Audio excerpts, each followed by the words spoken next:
নমস্কার, কৃষ্ণা টক্স বাংলা চ্যানেলে আপনাদের স্বাগত। আজকের ভাবনা, পৃথিবীর সবচেয়ে বিশাল মন্দির, পাথরের আড়ালে লুকানো আধ্যাত্মিক রহস্য। মানব ইতিহাসের পাতায় আমরা এমন কিছু স্থাপত্যের নিদর্শন পাই, যা দেখলে আমাদের মস্তক শ্রদ্ধায় নত হয়ে আসে। আমরা কি কখনো ভেবে দেখেছি, 1000 বছর আগে যখন আজকের মতো আধুনিক যন্ত্রপাতি ছিল না, তখন মানুষ কিভাবে 100-র বেশি একর জমির ওপর পৃথিবীর সবচেয়ে বিশাল সব সনাতন ধর্মীয় মন্দির গড়ে তুলত? আজকের এই যাত্রায় আমরা শুধু পৃথিবীর সবচেয়ে বিশাল মন্দিরের কথা জানব না, বরং জানব সেই বিশালতার আড়ালে লুকিয়ে থাকা আধ্যাত্মিক গোপন সত্যটি। আমরা যখন পৃথিবীর সবচেয়ে বিশাল মন্দিরের কথা ভাবি, তখন আমাদের চোখের সামনে ভেসে ওঠে কম্বোডিয়ার অঙ্কর ওয়াট। প্রায় 402 একর জমির ওপর নির্মিত এই মন্দিরটি বিশ্বের বৃহত্তম সনাতন ধর্মীয় স্থাপত্য। আবার ভারতের বুকে তাকালে আমরা দেখতে পাই তিরুচিরাপল্লীর শ্রী রঙ্গনাথস্বামী মন্দির, যা প্রায় 156 একর জুড়ে বিস্তৃত। এই যে বিশালতা, এই যে আকাশচুম্বী গোপুরাম, এগুলো আমাদের মনে করিয়ে দেয় যে পরমেশ্বরের কাছে পৌঁছাতে হলে আমাদের জীবনের প্রতিটি স্তর পার হয়ে আসতে হয়। পৃথিবীর সবচেয়ে বিশাল এই সনাতন মন্দিরগুলো আমাদের শিখায় যে পরমেশ্বর অনন্ত। তার সৃষ্টির তুলনায় আমরা ধূলিকণার চেয়েও ক্ষুদ্র। মানুষ নিজেকে ছোট মনে করলেই কেবল পরমেশ্বরের বিশালতাকে অনুভব করতে পারে। ভগবান শ্রীকৃষ্ণ শ্রীমদ্ভগবদ্গীতার 18 অধ্যায় বলেছেন যে কর্মই হলো আসল উপাসনা। পৃথিবীর সবচেয়ে বিশাল এই মন্দিরগুলো যারা গড়েছিলেন, তারা জানতেন যে তারা নিজেরা এই পৃথিবীতে চিরকাল থাকবেন না। কিন্তু তাদের হাতের কাজ, তাদের ত্যাগ যুগ যুগ ধরে মানুষকে ভক্তির পথ দেখাবে। এটিই হলো নিষ্কাম কর্ম। ভারতের এই বিশাল মন্দিরগুলো যারা নির্মাণ করেছিলেন, তারা তাদের নাম পাথরে লিখে যাওয়ার চেয়ে বেশি গুরুত্ব দিয়েছিলেন ভগবানের মহিমা তুলে ধরায়। প্রাচীন ঋষিরা শিখিয়ে গেছেন, মন্দির বড় করার চেয়েও হৃদয়কে বড় করা বেশি জরুরি। শ্রীমদ্ ভাগবতে বলা হয়েছে, কলিযুগে মানুষের পরম তীর্থ হলো তার নিজের মন। যদি মন পবিত্র না থাকে, তবে 100 একরের মন্দির দর্শনেও আত্মার তৃপ্তি আসে না। মায়ার এই সংসারে আমরা যা কিছু দেখি, টাকা, খ্যাতি, অট্টালিকা, সবই ক্ষণস্থায়ী। পৃথিবীর সবচেয়ে বিশাল মন্দিরগুলো বছরের পর বছর ঝড় বৃষ্টি সয়ে দাঁড়িয়ে আছে, কিন্তু তাদের নির্মাতা আজ নেই। এটি আমাদের জন্য এক বড় শিক্ষা। আমরাও আমাদের জীবনে অহংকারের বড় বড় অট্টালিকা গড়ে তুলি, কিন্তু ভুলে যাই যে মৃত্যুর সময় কিছুই সাথে যাবে না।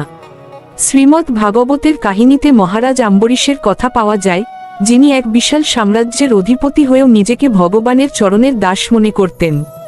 তিনি শিখিয়েছেন যে আপনার সম্পদ কত বিশাল সেটি বড় কথা নয়, বড় কথা হলো সেই সম্পদ আপনি কার চরণে উৎসর্গ করছেন। আপনি কি আপনার এই জীবন মন্দিরে অহংকারকে বসিয়ে রেখেছেন, নাকি ভক্তিকে?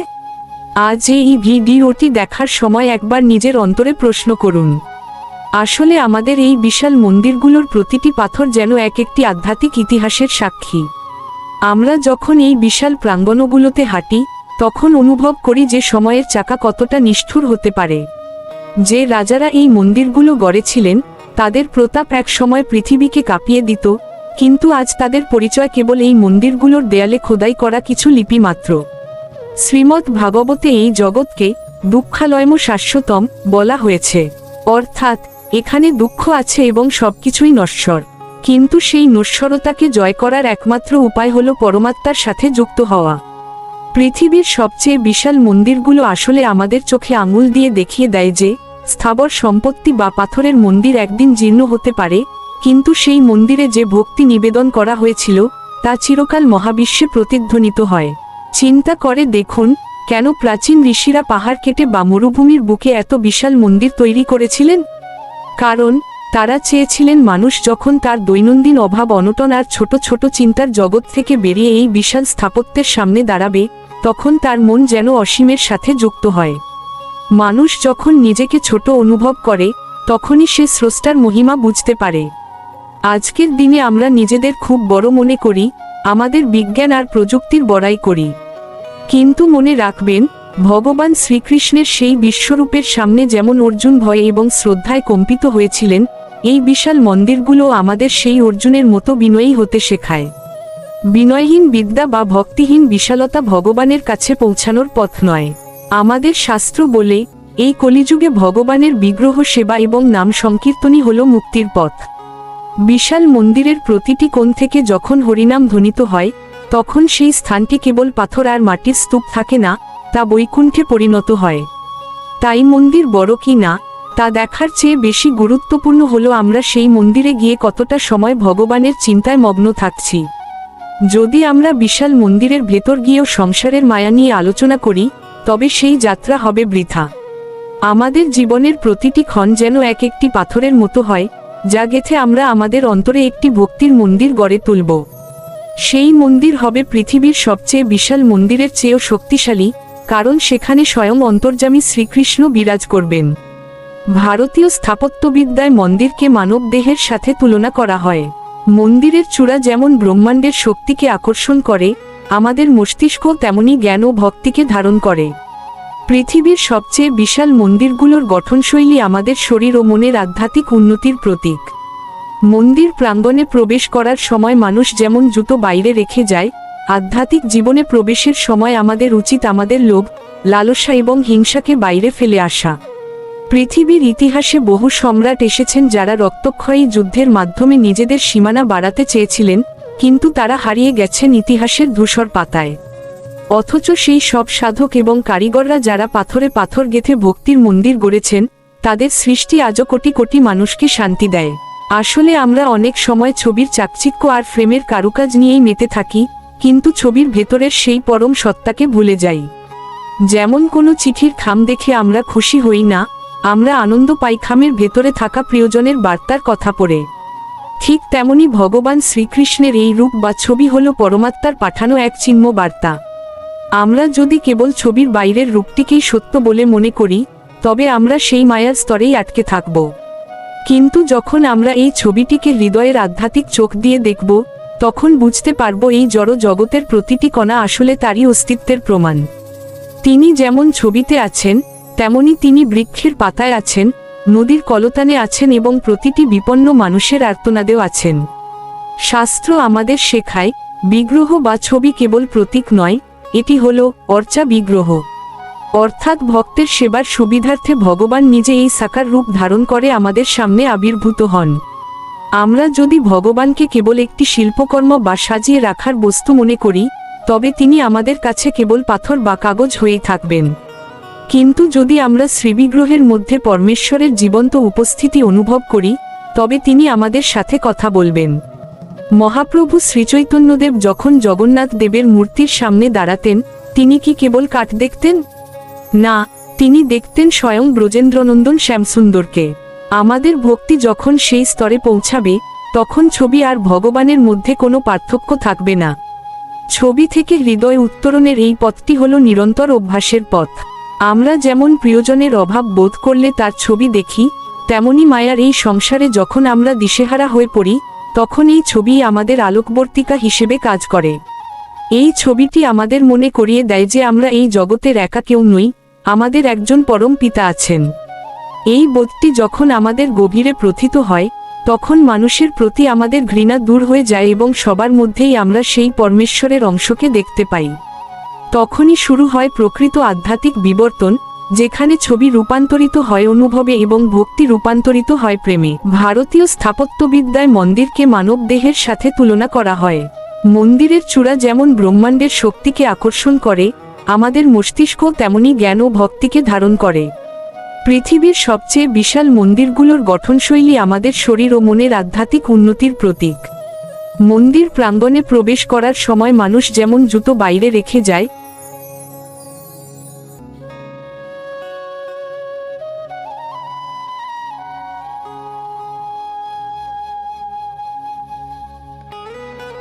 ভারতের এই বিশাল মন্দিরগুলো কেবল ভক্তির কেন্দ্র ছিল না, এগুলো ছিল উন্নত শক্তির আধার। আধুনিক বিজ্ঞান আজ বুঝতে পারছে যে মন্দিরের গর্ভগৃহ এমনভাবে তৈরি করা হতো যাতে মহাজাগতিক শক্তি বা পজিটিভ এনার্জি সেখানে ঘনীভূত হয়। আমরা যখন শ্রী রঙ্গনাথস্বামী মন্দিরের মতো বিশাল প্রাঙ্গণে হাঁটি, তখন মন্দিরের প্রতিটি পাথর থেকে এক বিশেষ কম্পন আমাদের শরীরে প্রবেশ করে। শ্রীমদ্ ভাগবতে বলা হয়েছে, শুদ্ধ মন্ত্রোচ্চারণ এবং পবিত্র বিগ্রহের উপস্থিতিতে চারপাশের বায়ুমণ্ডলও পবিত্র হয়ে যায়। এই বিশাল মন্দিরগুলো তৈরির পেছনে উদ্দেশ্য ছিল এমন একটি পরিবেশ তৈরি করা, যেখানে মানুষ প্রবেশ করা মাত্রই জগতের যাবতীয় দুশ্চিন্তা ভুলে পরমেশ্বরের সাথে একাত্ম হতে পারে। এটি কেবল দেখার বিষয় নয়, এটি অনুভবের বিষয়। যেমন গীতায় বলা হয়েছে, শ্রদ্ধাবান ব্যক্তি জ্ঞান লাভ করেন। আমরা প্রায়ই ভাবি, ভগবান কি কেবল বড় মন্দিরেই থাকেন? উত্তর হলো না, কিন্তু বিশাল মন্দিরের প্রয়োজনীয়তা রয়েছে আমাদের মনের বিশালতা বাড়ানোর জন্য। বদ্ধ ঘরে থাকলে আমাদের মনও ছোট হয়ে যায়, কিন্তু যখন আমরা আকাশের নিচে বিশাল মন্দিরের চূড়া দেখি, তখন আমাদের চিন্তা জগতের সীমা ছাড়িয়ে অসীমে ছড়িয়ে পড়ে। এই বিশাল মন্দিরগুলো আমাদের শিখিয়ে দেয় যে ত্যাগের মাধ্যমেই শ্রেষ্ঠত্ব অর্জন করা যায়। যেমন পাথরের গায়ে শত সহস্র আঘাত সয়ে একটি সুন্দর বিগ্রহ তৈরি হয়, তেমনি আমাদের জীবনে আসা দুঃখ কষ্টের আঘাতগুলো আসলে আমাদের আত্মাকে সুন্দর ও পবিত্র করার জন্যই আসে। পৃথিবীর সবচেয়ে বিশাল এই মন্দিরগুলো শতাব্দীর পর শতাব্দী ধরে যে ধীরস্থিরতা আর শান্তির বার্তা দিচ্ছে, তা আমাদের অস্থির জীবনের জন্য শ্রেষ্ঠ ঔষধ। পাথরের মন্দিরে গিয়ে আমরা যদি নিজেদের ভেতরকার ঈশ্বরকে চিনতে না পারি, তবে সেই বিশালতা আমাদের জন্য অর্থহীন। পরিশেষে আমাদের মনে রাখতে হবে, পৃথিবীর সবচেয়ে বিশাল মন্দিরগুলো আমাদের কেবল পাথরের বিশালতা দেখানোর জন্য নয়, বরং আমাদের অন্তরের আধ্যাত্মিকতাকে জাগিয়ে তোলার জন্য নির্মিত হয়েছিল। মায়ার এই হাতছানি থেকে মুক্তি পেতে হলে আমাদের গীতায় বর্ণিত পথে চলতে হবে। পৃথিবীর বৃহত্তম মন্দির আপনার সামনে থাকুক বা না থাকুক, যদি আপনার হৃদয়ে এক ফোঁটা ভক্তি থাকে, তবে আপনি যেখানেই বসে নাম জপ করবেন, সেখানেই ভগবান বিরাজ করবেন। আসুন, আমরা বড় মন্দির দর্শনের পাশাপাশি নিজেদের চরিত্রকে আরও নির্মল করি এবং প্রতিটি কাজে ভগবানের উপস্থিতি অনুভব করার চেষ্টা করি। এই চ্যানেলে ধর্মীয় বা আধ্যাত্মিক কোনো না কোনো বিষয়ে আলোচনা হয়, প্রতিদিন রাত 8টায়। আজকের আলোচনার মূল বিষয় ছিল সবচেয়ে বিশাল মন্দিরের আড়ালে বিনম্র ভক্তি। আলোচনাটি যদি আপনার মনে কোনো গভীর ভাব জাগিয়ে থাকে, তবে ভিডিওটি লাইক দিন এবং কমেন্টে আপনার মূল্যবান মতামত জানান। আমাদের এই আধ্যাত্মিক পরিবারে যুক্ত হতে কৃষ্ণা টক্স বাংলা চ্যানেলটি সাবস্ক্রাইব করে রাখুন। ধন্যবাদ। আনতে শ্রী মিলন দেবনাথ। কৃষ্ণা টক্স বাংলা। হরে কৃষ্ণ। নমস্কার, আমাদের কৃষ্ণা টক্স বাংলা চ্যানেলে আপনাদের স্বাগতম। আজকের বিশেষ আলোচনা, তুমি কি কেবলই ছবি? প্রিয় ভক্তবৃন্দ, এই প্রশ্নটি খুব সাধারণ মনে হলেও এর ভেতরে লুকিয়ে আছে এক গভীর আধ্যাত্মিক অনুভূতি এবং পরম সত্যের সন্ধান। আমরা প্রতিদিন আমাদের ঘরে, মন্দিরে, এমনকি আমাদের ফোনের পর্দায় ভগবান শ্রীকৃষ্ণের কত শত মনোহর ছবি দেখি। সেই সুন্দর নীলকান্তমণি দেহ, হাতে বাঁশি, মাথায় ময়ূরের পালক, এই রূপ দেখে আমরা মুগ্ধ হই। কিন্তু কখনো কি একা বসে নিজেকে প্রশ্ন করেছি, ভগবান শ্রীকৃষ্ণ কি সত্যিই কেবলই একটি কাগজ বা কাঠের ফ্রেমে বাঁধানো ছবি? নাকি তিনি তার চেয়েও বড় কিছু? তিনি কি আমার হৃদয়ের ভেতরেই জীবন্ত রূপে নীরবে বসে আছেন? স্বয়ং ভগবান শ্রীকৃষ্ণ গীতায় অর্জুনকে লক্ষ্য করে বলেছেন, তিনি শুধু স্বর্গের কোনো দূরের সত্তা নন, তিনি সকল জীবের হৃদয় পরমাত্মা রূপে অবস্থান করেন। অর্থাৎ তিনি শুধু পূজার আসনে বা দেওয়ালে টাঙানো ফ্রেমে সীমাবদ্ধ নন, তিনি আমাদের প্রতিটি নিঃশ্বাসে, আমাদের প্রতিটি চেতনার মধ্যেই বিরাজমান। আজকের যান্ত্রিক সমাজে আমরা অনেক সময় ভগবানকে একটি ফ্রেমে আটকে ফেলি। আমরা ভাবি, সকালে একটু ধূপ প্রদীপ জ্বালালাম, প্রণাম করলাম, ব্যাস, আমার ভক্তির দায়িত্ব শেষ। কিন্তু একটু ভাবুন তো, যিনি এই অনন্ত ব্রহ্মাণ্ডের অধিপতি, তিনি কি শুধু আপনার দেওয়ালে টাঙানো একটি জড় ছবি হতে পারেন? শ্রীমদ্ভাগবতে বারবার বলা হয়েছে, ভগবান ভক্তের ভক্তির কাঙাল, তিনি অনুভূতির ভগবান। তিনি কোনো পাথরের মূর্তিতে বা কাগজের ছবিতে প্রাণহীন হয়ে বসে থাকেন না। যেখানে ভক্তের হৃদয় ব্যাকুল হয়ে কাঁদে, যেখানে শুদ্ধ আর্তনাদ থাকে, সেখানেই তিনি অলৌকিক রূপে উপস্থিত হন। একজন ভক্ত যখন আকুল হয়ে জিজ্ঞেস করে, তুমি কি কেবলই ছবি? এই প্রশ্ন আসলে কোনো সন্দেহ নয়। এটি হলো এক বিরহী আত্মার আকুল ডাক। এটি আসলে ভগবানের কাছে একটি আবদার, হে প্রভু, তুমি কি শুধু চোখে দেখার বিষয়, নাকি আমার জীবনের প্রতিটি কঠিন মুহূর্তের অদৃশ্য সাথী? গীতার 9ম অধ্যায় ভগবান শ্রীকৃষ্ণ বুঝিয়েছেন, যিনি অনন্য চিত্তে বা প্রেমভরে তাকে স্মরণ করেন, যিনি তাকে হৃদয়ে ধারণ করেন, তার কাছে ভগবান কখনো দূরে থাকেন না। তিনি তার ভক্তের যোগক্ষেম বহন করেন। প্রিয় ভক্তবৃন্দ, ছবি হলো একটি সংকেত মাত্র। ছবি আমাদের মনে করিয়ে দেয় যে ভগবান আছেন, কিন্তু অনুভূতি আমাদের বুঝিয়ে দেয় যে ভগবান এই মুহূর্তে আমাদের সঙ্গেই আছেন। আমরা যদি শাস্ত্রের দিকে তাকাই, তবে দেখব প্রহ্লাদ মহারাজের কথা। যখন হিরণ্যকশিপু জিজ্ঞেস করেছিলেন, তোর ভগবান কোথায়, তখন বালক প্রহ্লাদ বলেছিলেন, তিনি এই স্তম্ভেও আছেন। প্রহ্লাদের কাছে ভগবান কোনো ছবি ছিলেন না, তিনি ছিলেন এক জীবন্ত বিশ্বাস।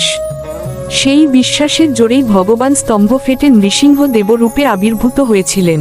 আবার শ্রীমদ্ভাগবতে ধ্রুব মহারাজের কাহিনী আমাদের এক বড় শিক্ষা দেয়। ধ্রুব যখন বনে গিয়েছিলেন, তিনি প্রথমে ভগবানকে বাইরে দেখতে চেয়েছিলেন, কিন্তু কঠোর তপস্যার পর যখন তার হৃদয়ের অন্ধকার ঘুচে গেল এবং ভগবান প্রকাশিত হলেন, তখন ধ্রুব বলেছিলেন, আমি যা খুঁজছিলাম তার চেয়েও অনেক বেশি পেয়েছি। এটাই হলো আসল ভক্তির পথ। প্রথমে আমরা ছবি দেখি মনোযোগ দেওয়ার জন্য, তারপর তার নাম স্মরণ করি মনকে শুদ্ধ করার জন্য, আর তারপর একসময় অনুভব করি ভগবান শ্রীকৃষ্ণ আমার প্রতিটি কথা শুনছেন, আমার প্রতিটি চোখের জল তিনি দেখছেন। তাই আজ থেকে যখনই আপনি ভগবান শ্রীকৃষ্ণের ছবির দিকে তাকাবেন, শুধু চোখ দিয়ে দেখবেন না, একবার চোখ বুজে হৃদয়ের অন্তঃস্থলে গিয়ে জিজ্ঞাসা করুন, হে নাথ, তুমি কি এখনো আমার এই কলুষিত হৃদয় আছো? আপনি যদি সত্যি অন্তরের অন্তঃস্থল থেকে ডাক দিতে পারেন, তবে দেখবেন আপনার অস্থির মন অলৌকিক এক প্রশান্তিতে ভরে উঠছে। আপনার দুশ্চিন্তাগুলো হালকা হয়ে যাচ্ছে। জীবনের বড় বড় দুঃখগুলো তখন আর পাহাড়ের মতো মনে হবে না, বরং মনে হবে এগুলো ভগবানের দেওয়া একটি পরীক্ষা। ভক্তির মানে কেবল বাহ্যিক আচার অনুষ্ঠান বা উপাচার নয়। ভক্তির আসল মানে হলো এক নিবিড় সম্পর্ক। যেমন একটি সন্তান তার মায়ের ছবির চেয়ে তার মায়ের কোলের স্পর্শকে বেশি ভালোবাসে, ভক্তকেও তেমনি ছবির ঊর্ধ্বে উঠে ভগবানের স্পর্শ অনুভব করতে হয়। আর এই সম্পর্ক তখনই গভীর হয় যখন ভগবান কাগজের ছবি থেকে নেমে এসে আপনার হৃদয়ের সিংহাসনে বসেন। যারা ভাবেন ভগবান কেবলই ছবি, তারা আসলে সাগরের তীরের বালু নিয়ে খেলছেন, তারা সাগরের অতল গভীরে লুকানো মুক্তর সন্ধান পাননি। আসলে আমরা অনেক সময় ছবির চাকচিক্য আর ফ্রেমের কারুকাজ নিয়েই মেতে থাকি, কিন্তু ছবির ভেতরের সেই পরম সত্তাকে ভুলে যাই। যেমন কোনো চিঠির খাম দেখে আমরা খুশি হই না, আমরা আনন্দ পাই খামের ভেতরে থাকা প্রিয়জনের বার্তার কথা পড়ে। ঠিক তেমনি ভগবান শ্রীকৃষ্ণের এই রূপ বা ছবি হলো পরমাত্মার পাঠানো এক চিহ্ন বার্তা। আমরা যদি কেবল ছবির বাইরের রূপটিকেই সত্য বলে মনে করি, তবে আমরা সেই মায়ার স্তরেই আটকে থাকব। কিন্তু যখন আমরা এই ছবিটিকে হৃদয়ের আধ্যাত্মিক চোখ দিয়ে দেখব, তখন বুঝতে পারব এই জড় জগতের প্রতিটি কণা আসলে তারই অস্তিত্বের প্রমাণ। তিনি যেমন ছবিতে আছেন, তেমনি তিনি বৃক্ষের পাতায় আছেন, নদীর কলতানে আছেন এবং প্রতিটি বিপন্ন মানুষের আর্তনাদেও আছেন। শাস্ত্র আমাদের শেখায়, বিগ্রহ বা ছবি কেবল প্রতীক নয়, এটি হলো অর্চা বিগ্রহ। অর্থাৎ ভক্তের সেবার সুবিধার্থে ভগবান নিজে এই সাকার রূপ ধারণ করে আমাদের সামনে আবির্ভূত হন। আমরা যদি ভগবানকে কেবল একটি শিল্পকর্ম বা সাজিয়ে রাখার বস্তু মনে করি, তবে তিনি আমাদের কাছে কেবল পাথর বা কাগজ হয়েই থাকবেন। কিন্তু যদি আমরা শ্রীবিগ্রহের মধ্যে পরমেশ্বরের জীবন্ত উপস্থিতি অনুভব করি, তবে তিনি আমাদের সাথে কথা বলবেন। মহাপ্রভু শ্রীচৈতন্যদেব যখন জগন্নাথ দেবের মূর্তির সামনে দাঁড়াতেন, তিনি কি কেবল কাঠ দেখতেন? না, তিনি দেখতেন স্বয়ং ব্রজেন্দ্রনন্দন শ্যামসুন্দরকে। আমাদের ভক্তি যখন সেই স্তরে পৌঁছাবে, তখন ছবি আর ভগবানের মধ্যে কোনো পার্থক্য থাকবে না। ছবি থেকে হৃদয় উত্তরণের এই পথটি হলো নিরন্তর অভ্যাসের পথ। আমরা যেমন প্রিয়জনের অভাব বোধ করলে তার ছবি দেখি, তেমনি মায়ার এই সংসারে যখন আমরা দিশেহারা হয়ে পড়ি, তখন এই ছবি আমাদের আলোকবর্তিকা হিসেবে কাজ করে। এই ছবিটি আমাদের মনে করিয়ে দেয় যে আমরা এই জগতের একা কেউ নই, আমাদের একজন পরম পিতা আছেন। এই বোধটি যখন আমাদের গভীরে প্রথিত হয়, তখন মানুষের প্রতি আমাদের ঘৃণা দূর হয়ে যায় এবং সবার মধ্যেই আমরা সেই পরমেশ্বরের অংশকে দেখতে পাই। তখনই শুরু হয় প্রকৃত আধ্যাত্মিক বিবর্তন, যেখানে ছবি রূপান্তরিত হয় অনুভবে এবং ভক্তি রূপান্তরিত হয় প্রেমে। আসলে আমরা অনেক সময় ছবির চাকচিক্য আর ফ্রেমের কারুকাজ নিয়েই মেতে থাকি, কিন্তু ছবির ভেতরের সেই পরম সত্তাকে ভুলে যাই। যেমন কোনো চিঠির খাম দেখে আমরা খুশি হই না, আমরা আনন্দ পাই খামের ভেতরে থাকা প্রিয়জনের বার্তার কথা পড়ে। ঠিক তেমনি ভগবান শ্রীকৃষ্ণের এই রূপ বা ছবি হলো পরমাত্মার পাঠানো এক চিহ্ন বার্তা। আমরা যদি কেবল ছবির বাইরের রূপটিকেই সত্য বলে মনে করি, তবে আমরা সেই মায়ার স্তরেই আটকে থাকব। কিন্তু যখন আমরা এই ছবিটিকে হৃদয়ের আধ্যাত্মিক চোখ দিয়ে দেখব, তখন বুঝতে পারব এই জড় জগতের প্রতিটি কণা আসলে তারই অস্তিত্বের প্রমাণ। তিনি যেমন ছবিতে আছেন, তেমনি তিনি বৃক্ষের পাতায় আছেন, নদীর কলতানে আছেন এবং প্রতিটি বিপন্ন মানুষের আর্তনাদেও আছেন। শাস্ত্র আমাদের শেখায়, বিগ্রহ বা ছবি কেবল প্রতীক নয়, এটি হলো অর্চা বিগ্রহ, অর্থাৎ ভক্তের সেবার সুবিধার্থে ভগবান নিজে এই সাকার রূপ ধারণ করে আমাদের সামনে আবির্ভূত হন। আমরা যদি ভগবানকে কেবল একটি শিল্পকর্ম বা সাজিয়ে রাখার বস্তু মনে করি, তবে তিনি আমাদের কাছে কেবল পাথর বা কাগজ হয়েই থাকবেন। কিন্তু যদি আমরা শ্রীবিগ্রহের মধ্যে পরমেশ্বরের জীবন্ত উপস্থিতি অনুভব করি, তবে তিনি আমাদের সাথে কথা বলবেন। মহাপ্রভু শ্রীচৈতন্যদেব যখন জগন্নাথ দেবের মূর্তির সামনে দাঁড়াতেন, তিনি কি কেবল কাঠ দেখতেন? না, তিনি দেখতেন স্বয়ং ব্রজেন্দ্রনন্দন শ্যামসুন্দরকে। আমাদের ভক্তি যখন সেই স্তরে পৌঁছাবে, তখন ছবি আর ভগবানের মধ্যে কোনো পার্থক্য থাকবে না। ছবি থেকে হৃদয় উত্তরণের এই পথটি হলো নিরন্তর অভ্যাসের পথ। আমরা যেমন প্রিয়জনের অভাব বোধ করলে তার ছবি দেখি, তেমনি মায়ার এই সংসারে যখন আমরা দিশেহারা হয়ে পড়ি, তখন এই ছবিই আমাদের আলোকবর্তিকা হিসেবে কাজ করে। এই ছবিটি আমাদের মনে করিয়ে দেয় যে আমরা এই জগতের একা কেউ নই, আমাদের একজন পরম পিতা আছেন।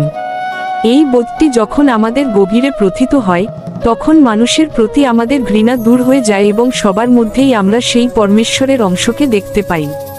তখনই শুরু হয় প্রকৃত আধ্যাত্মিক বিবর্তন, যেখানে ছবি রূপান্তরিত হয় অনুভবে এবং ভক্তি রূপান্তরিত হয় প্রেমে। শ্রীমদ্ভগবদ্গীতার শিক্ষা আমাদের সেই গভীর ডুব দিতে শেখায়। ভগবান বলেছেন, মন্মনা ভব মদ্ভক্ত, অর্থাৎ তুমি তোমার মনকে আমাতে অর্পণ করো। মনকে অর্পণ করা মানেই হলো ছবিকে হৃদয়ে জীবন্ত করে তোলা। এই কারণেই আজকের এই প্রশ্নটি এত শক্তিশালী, তুমি কি কেবলই ছবি? না, প্রিয় ভক্তবৃন্দ, ভগবান শ্রীকৃষ্ণ কেবলই ছবি নন। তিনি শব্দ রুক্ষ রূপে আমাদের কণ্ঠে আছেন, তিনি স্মরণ রূপে আমাদের স্মৃতিতে আছেন, তিনি প্রেম রূপে আমাদের দয়ায় আছেন এবং তিনি পরম আশ্রয় রূপে আমাদের শেষ ভরসায় আছেন। তিনি যখন দ্রৌপদীর সম্মান রক্ষা করেছিলেন, তখন তিনি কোনো ছবি হয়ে আসেননি, তিনি বস্ত্রের অশেষ ধারা হয়ে এসেছিলেন। তিনি যখন অর্জুনের রথ চালিয়েছিলেন, তখন তিনি কোনো ছবি ছিলেন না, তিনি ছিলেন এক পরম সারথি। তাই আজ থেকে আপনার ঠাকুরঘরটি কেবল ছবির সংগ্রহশালা না হোক, সেটি হোক ভগবানের সাথে কথা বলার একটি জীবন্ত স্থান। বিশ্বাস রাখুন, আপনি যখন মন্দিরে বা ঘরে বিগ্রহের সামনে বসে কথা বলেন, ভগবান কিন্তু সেগুলো শোনেন। আপনার শ্রদ্ধা যত বাড়বে, ছবির জগৎ থেকে বেরিয়ে আপনি তত বেশি চিন্ম জগতে প্রবেশ করবেন।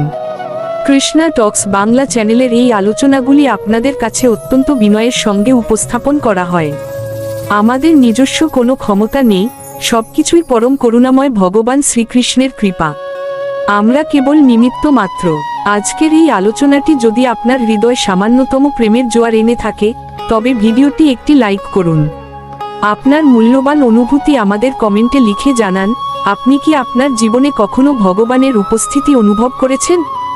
আপনার সেই অভিজ্ঞতা অন্য ভক্তদেরও অনুপ্রাণিত করবে। আধ্যাত্মিক এই যাত্রায় আমাদের সঙ্গে থাকতে চ্যানেলটি সাবস্ক্রাইব করুন এবং বেশি বেশি শেয়ার করে ভগবানের এই অমৃত বাণী সবার কাছে পৌঁছে দিন।